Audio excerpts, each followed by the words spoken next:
Turnaround teams, an annual topic for us to look at squads that might have fallen short of expectations. We'll take this conference by conference. We had a couple nominations as we prepared for the show. Obviously, the tailgate always free to weigh in as well. I wanted to begin in the Big Ten with a question about Jonathan Smith and the Michigan State Spartans. Now, they did not make the postseason last year, 5-7 overall, 3-6 in conference play. They had a couple cracks at some of the best teams in the country. We were not able to log a win. They were not able to get it done on the road. Do we see a bounce back for Michigan State in 2025? Yeah, I just did our Big Ten win total posts for the website last week, and I think theirs is at 5.5, and I had them coming in at 5-7. But I do think there's wiggle room depending on Aiden Childs. I think if Aiden Childs takes a step forward in his development, this is a team that you look at that schedule, there are winnable games. It's just a lot of their more coin flippy games, as you could see, are on the road, like Nebraska, Indiana, Minnesota, Iowa. You would much rather have those games at home and get Penn State and Michigan on the road because you're probably losing those two anyway. So I think it depends how you want to define turnaround. Like, can this team get back to a bowl? Yeah. Do I think they're going to be competing at the top of the league for like a playoff berth or a major bowl game? Probably not. But I do think that they have the possibility to do so simply because of the talent of the quarterback who hasn't quite developed into it yet. I think the one reason this jumps out to me as a possible candidate is year 2 of the head coach. Like, that's always when you kind of, first year is a little bit of a whirlwind. You got to weed out some of the guys that aren't really buying into what you're selling, so they'll transfer out. You got to get your recruits in there, and that kind of takes some time. So now you can kind of assess your roster, your roster from last year, your needs. You can address those specifically now that you have a better feel for what's going on. So that was one reason for me, is that I do think in that second year, you really hope that you get that step forward. Now, what does the step forward look like versus realistic goals? And I think this is where this is kind of different than when we do coaches on the hot seat, some of these coaches we already did for coaches on the hot seat or 1 year away. Clearly, Jonathan Smith isn't there, but I think that's the hope, is that you see some progress where you do go above your expectations and that you do get some of these coin flippy games, again, because you're more familiar. And when you said Aiden Childs' development, it's pretty simple. Just stop throwing it to the other team. I mean, he was a little bit of a turnover machine last year, just way too loose with the football, which sometimes happens being on a bad team or you start pressing. But there were some games that were winnable for them that he cost them some games. So if he can just stop trying to do too much, I think they could take that big step forward. And like, agreed with Tom, not huge step isn't 10 wins. Big step is 7 wins. That's a really step in the right direction. Another area for optimism is, like, if you look at Bill Connolly's returning production rankings, Michigan State is 30th overall, but they're 17th on offense. So when you align that with what you were just saying, Danny, of Jonathan Smith, who is an offensive-minded head coach coming in for his second year, and he's got most of his offense returning, it is reasonable to think that this offense could improve and maybe help overcome some of its problems on defense. And last year, your defense loses its 2 best defensive linemen to the portal after the coaching change, a few other key players as well. Roster was decimated. And, year 2, Jonathan Smith, year 2, Joe Rossi, right? When Joe Rossi was at Minnesota, we looked at him as a plus value defensive coordinator. Obviously, the talent of that group took a huge hit, but can we see that group improve there as well? All right, well, let's turn our attention to Luke Fickell and the Wisconsin Badgers. We talked about coaches under pressure. The Badgers very clearly falling short of expectations in a major way last year. This is a program that got used to competing for division and conference titles, went 3-6 in conference play, 5-7 overall. And not just that, they finished the season on a 5-game losing streak. Bottom fell out. Now, in that, if you want to talk about like quality of play on the chart, they gave Oregon about all the Ducks could handle there on a night game in November, but they come up just short in that one, failing to make the postseason and then not being able to land the plane after that. Where's the hope for Wisconsin turning things around in 25? See, this one I feel, and this is, again, kind of what we addressed when we're talking about the coaches, you better hope it's a turnaround season. And what does that turnaround look like? I think the signs for optimism, back-to-back years, they've either missed on quarterbacks or had injured quarterbacks, in both in a lot of circumstances. The fit with the offensive coordinator didn't seem to fit. So you go get Jeff Grimes. Hopefully there's more continuity between what Grimes wants to do and what Fickell wants to accomplish. So I think you've seen some necessary changes that had to be made, but Billy Edwards has to be better. And I think this team is close, but the schedule is brutal. Yes. This is one where, how many wins forward is a huge turnaround. It may not look that bad, but the team might be a lot better. And I think will be better. Look at that schedule. Here's your road slate. All right. For those of you who are listening on audio only, Wisconsin will be on the road to play Alabama, Michigan, Oregon, Indiana, who probably won't be as good as last year, but I don't think is going to stink all of a sudden. And then you get your rivalry game against Minnesota on the road. And then you get home games against Ohio State, Illinois, who won 10 games last year, Iowa, Washington.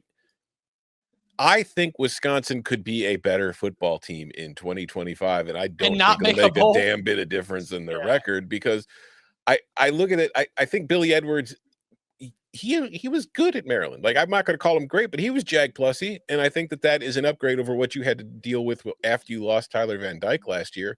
I think that off the field, there's probably going to be more alignment. I think that's a nice way to put it, because you've changed offensive coordinators. And I think that people will be pulling in the same direction. And I think that will help, because I do think that played a large role in the way that season finished last year. There was just people going different ways, and it all showed up in the results on the field. So I think the situation will be better. I think the schedule will make it meaningless anyway. This is a 5-7 team. If you look at that schedule, it's hard to find 6 wins there. They've got, again, Michigan, Ohio State, and Oregon are all on the schedule. But hey, at least you don't have to play Penn State. Billy Edwards' revenge game, got to be a win, and you got to beat Iowa. You got to enter that second half of the schedule with 4 banked, and then hope you can go 2-4 in the back half. Quietly, too, they've got the 13th best transfer portal class, led by Billy Edwards, but they have 7 4-stars, 11 3-stars. I think that's really solid for Wisconsin. So maybe there's a little bit of a talent upgrade, but you're going to be shorthanded against the likes of Bama, Michigan, Ohio State, or those. Your 4-stars and your few 3-stars are going to have to play their tails off. Sorry to the folks at 24/7 Sports, but the giant flaw of the transfer portal rankings is they only rank who you brought in. Look at how many players Wisconsin lost. Yeah, they've brought in a ton of players, but they also lost a ton of players. It is a complete roster overhaul for a lot of positions. So it might be for the better, but we've seen, when you live in the portal like that, it's very volatile what kind of results you can get. Unless you hit on everything, things could go really poorly. Luke's just trying to hype up Kurt Neal going to Illinois from Wisconsin. Oh, Illinois pretty much got their entire defensive line from last year. Yeah. Oh, got all of Wisconsin's defensive line from last year? I think they got 2 starters from their defensive line. But I'm saying it's not that. It's just they lost a ton and they replaced a ton. The Luke Fickell was among the best coaches in another system. This is going to be a big test of evaluation, being able to, if you lost these players, are you going to be able to go and find replacements? Are you going to be able to get the right fit? The big test of Luke Fickell and that coaching staff. All right, they got at least one more. How about the Maryland Terrapins? We talked about this a little bit with the Mike Locksley situation. Maryland going 1-8 in conference play a year ago, 4-8 overall. Like Wisconsin, they finished the season on a 5-game losing streak. Do we see a step forward for the Terps? Well, the good news is, according to Kevin Willard, they are putting the resources into the football program. I'm not overly confident about the Terps this year, because we just mentioned Billy Edwards went to Wisconsin, and I thought Billy Edwards was one of the few positives about that Maryland team that was at least poised to return. Felton left, he's off to the NFL. A lot of their key guys have moved on. Roman Hemby, I believe, transferred. I can't remember off the top of my head, but I believe that's the case. So a lot of their productive guys are gone. As far as returning production, they are ranked 85th in Connolly's rankings. We don't know who their starting quarterback is yet. And if you look at their schedule, it's not terrible. So, there is reason to think that if things click, they can get it going. They're not playing Ohio State. They're not playing Penn State. They're not playing Oregon. They do get Michigan, but they get Michigan at home at least. So like there's a chance this team can get to a bowl, which I think coming off of a 4-8 record last year and 1-8 in conference, I think that would be qualifying as a turnaround. It would be getting you back to your baseline of where you had been under Mike Locksley. So yes, it's just I wouldn't expect if I'm 6-6 and I'm a Terps fan, That's thrilled. A turnaround. Yeah, I'm thrilled with that season based on what I saw last year and what I'm expecting this year. I'm a little worried about the Terps, so I don't have as much hope for the turnaround. You got to start off 3-0, which I think they should, like you said. And then kind of both these teams, like that could be a critical matchup for both of them, for Maryland or Wisconsin. Like one of those kind of sets the tone of the rest of the season, like your first Big Ten matchup. That'll be huge. Kind of, and then you got to catch some magic, catch some momentum, and try to knock off a couple of those home games. Notre Dame says, their schedule's manageable though. Yeah, except I was gonna say Notre Dame says, "Oh no," when they see NIU, Northern Illinois in week 2. Watch out. Thomas Hammock is a week 2 killer. That's the Mountain West of Northern Illinois Huskies. Wait, are they in the MAC for one more year? Is that right away? I can't remember. I think it's at least one more year. I'm pretty sure we've got them in. Because the Mountain West doesn't do its full realignment for this. Until after next season. Yeah, until after this season. So I've found myself unnecessarily invested in this Maryland football season. We've stumbled into talking about Maryland a few times here in the last month and a half.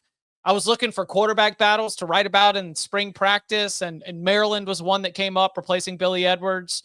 They had the whole Kevin Willard, Mike Locksley back and forth. Don't air the dirty laundry. Football gets all the love. Nobody pays for my hotel room in New York City. They are excited about UCLA transfer Justin Martin. Yeah. And the battle, as I saw it, I was like, Justin Martin is what you know, and you've got a really promising prospect in sort of nearby recruit Malik Washington. And I was trying to take the temperature of who it would end up being. Justin Martin made available in all the pre-spring availabilities as one of the few players who is speaking for the program when you are transferring into the program and when you are sent to be the mouthpiece of the program.